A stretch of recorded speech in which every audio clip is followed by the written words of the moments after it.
Hey, what's up, guys? It's Chris Centenary from Studio 10 Films, and today I am going to just do a little video on color and composition and just really just a little educational piece on the color of a shot and how you can use color and color correction to better guide your audience through your story.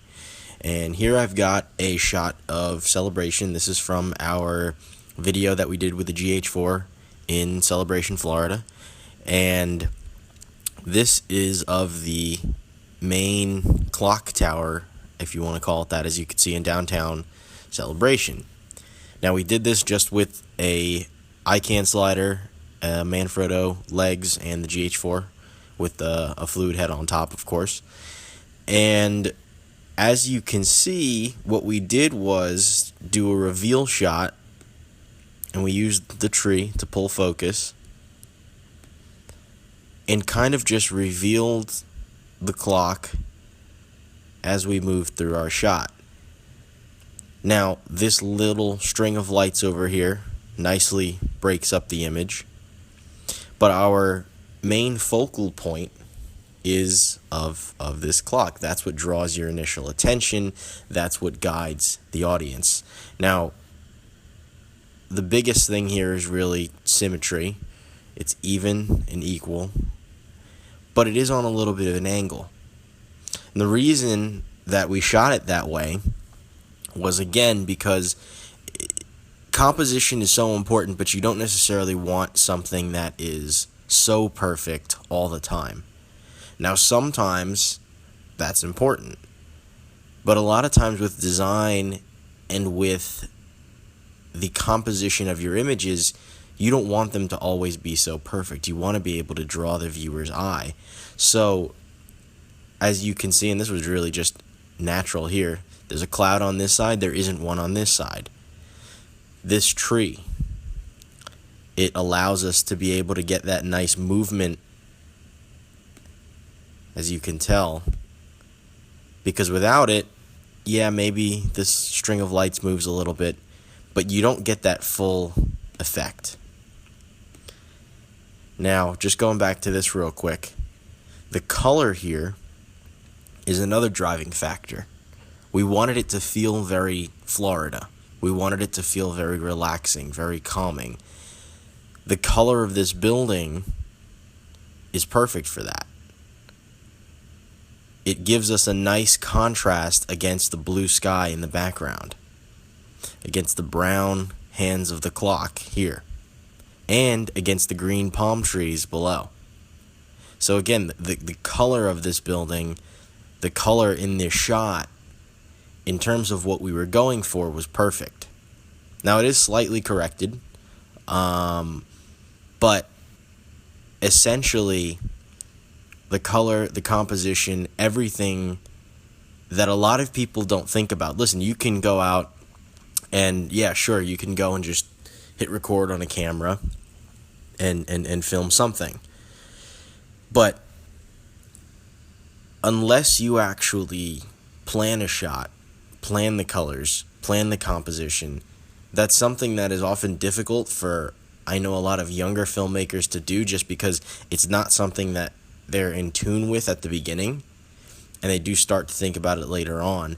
But a lot of you younger filmmakers out there, remember to think about the color, remember to think about the composition of your shot. And it doesn't have to be anything fancy, it doesn't have to be a blockbuster hit, but think about how the color, the composition, think about how you can use those tools to work with your audience. Now, going into After Effects here, we could take this shot, and this is normally how I'll do it. I'll go to Layer, New, Adjustment Layer, Effect, Magic Bullet, Looks. Hit Edit.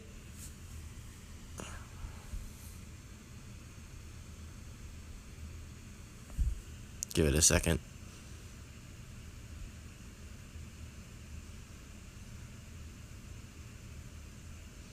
But yeah, I mean, thinking about the color and the composition of your shot is incredibly important.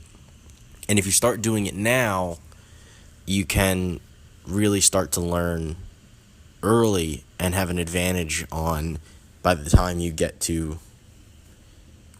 by the time you're doing this professionally, you'll have a better advantage so that by the time you really start doing this more, you'll learn a lot more. And even for a lot of filmmakers that just don't quite understand color and composition, I think this is very helpful for you.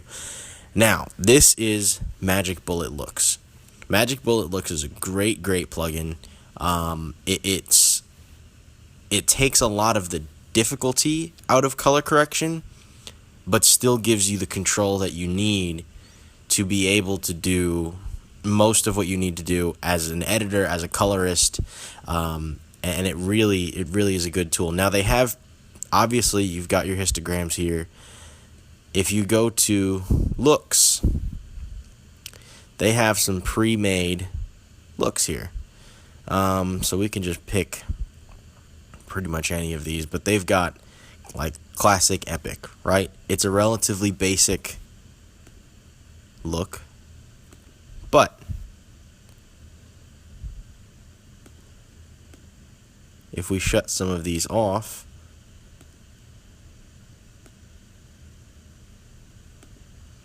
that's our original shot. And as you can see, saturation, 3-strip process, contrast, and saturation give it a little bit of a more contrasty look. They make this pop more, this building here. They do make the sky look a little bit purple, and that's probably because our component balance here is set for that kind of a look. But if we change that up, as you can see, we're adjusting how our image looks and feels.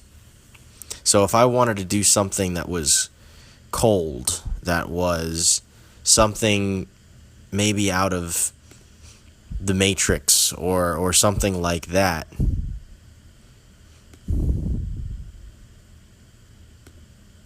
there we have it. Curves here.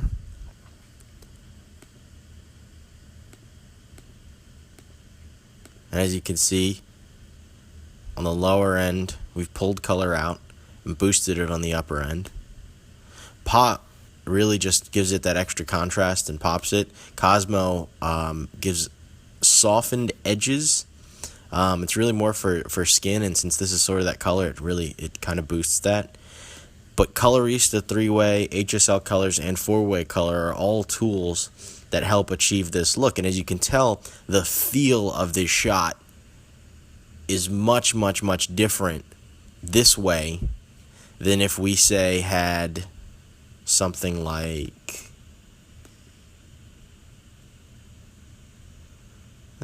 this. Maybe drop the diffusion a little bit, but this is a much more warm CSI Miami almost feel versus a cold and calculative, cool, matrixy look. And what that really does is just change the entire feel of your image. So if you want your audience to feel suspense, then maybe you want something that's cooler, that looks more like this. If you want your audience to feel calm and safe, then maybe something like this works. Or like this. Or, depending on what you're going for, you can even do things time and places. So for example, here we have day for night. And this is an interesting effect. It's not perfect, but it pulls out the blue, turns it black so that you have night. Now it doesn't do a great job with clouds and sunlight, but in terms of a stylized look, it's pretty cool and it can be useful for a lot of things. Now, I am going to do a separate tutorial on how to actually use some of these tools to create your own looks. And I have a few specialized ones that I've done. If you go watch our window fix video, actually, for the screens commercial, this is what we used to get the way that a bug would see, to make it look like we were a mosquito flying through Brooklyn. And this is the effect we used. I took lens distortion and I dropped it negative 72%. That way we have this squished in look. Then I added some edge softness so that the edges are out of focus. Added some basic curves. Saturated it slightly. Diffused it. Tried to use pop to make some of these colors pull out. And then I really just dropped it just a little bit so it was warm, a little bit warmer, and then pulled out some of the cool colors as well, like this blue, to be able to do that. So there's a lot you can do with it. Again, that's what we use to do this, and there's a whole just bunch of other things that you can do. Again, with not just the presets, but to make your own look, there's a whole bunch that you can do with it. So that's Magic Bullet looks. Hang on a second here. The other cool thing that I wanted to mention before I end this here is that color film emulation from real film stock, right? So if in a studio they were shooting with Fujifilm, and I don't know what number, Fujifilm F125 or F125, what they've done, what Red Giant has done, is allow you to emulate the way that that film would actually look if you were shooting on a film camera. And the beauty of that is that, you know, our mission, it seems like, oftentimes as digital filmmakers, has been to bridge the gap between how good film looks and the technology that digital gives us, and the abilities that it gives us to be able to work with this footage. So the beauty of having the ability to emulate film strip and film negatives is that now all of a sudden, between this and some proper, maybe a little bit more correction, color correction and color grading, you can basically have an image that you really can't tell wasn't shot on film. So again, this is a very powerful tool. There's a lot you can do with it. And color is really the main point here, because all of this image, the way that your audience is going to feel when they're watching it, is so important when it comes to color. So that's really what I wanted to talk about today. I think this is a great tool. I think it's something you guys should definitely download. I'll put a link in the description to it so that you can get a free 30-day trial, and then you can buy it after that if you choose. Keep coming back, subscribe, like, and comment for more. We are putting out a whole bunch of new tutorials, and we've got a whole bunch of stuff coming your way. Everything on drones, on post-production stuff like this, some VFX tutorials. We've got some short films coming your way, just a whole bunch of stuff. And if you're a business out there, we do video production for businesses. We do commercial production for television, short films, documentaries, all kinds of work like that. And we've worked with plenty of companies and organizations to produce content for them. They love what we do, we love what we do, and we would love to work with you. So contact us to tell your story through the power of video. Thanks. Have a great day.